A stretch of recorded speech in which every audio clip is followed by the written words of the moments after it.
Association. I'm also chair of the Sustainable Development Committee on the council, and I used to live in Grove Park. I still live in the borough, of course, and my sister and one of my brothers used to go to the youth club when it was run by the ILEA back in the 70s, and I just have a lot of memories of them going every Friday night, and I think it was a Friday it used to be open, and they used to get a lot out of it. And that's the thing I remember from those days, is that the ILEA used to have youth clubs all over, in every borough they used to run different youth clubs, and now those things are going, or have gone, and I think it's vital that this is retained as a youth club in the current building, which is extremely historic. A lot of people might not realise it, but it needs to be looked after and cherished and presented in the proper way, and then people really understand how important it is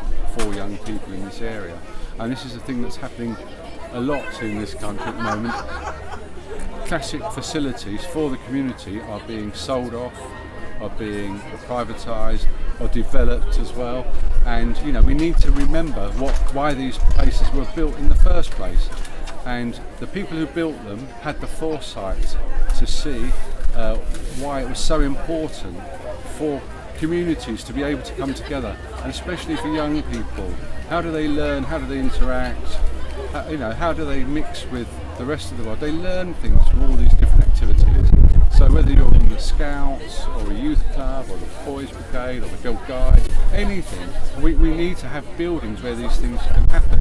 So on that particular point that you talk about, and it's been a common theme, we're really interested in saving the youth club, and we really care about the youth provision, but also opening it out wider so the older generation come and participate in the building, and younger children with new parents as well, so we get that connection again between people.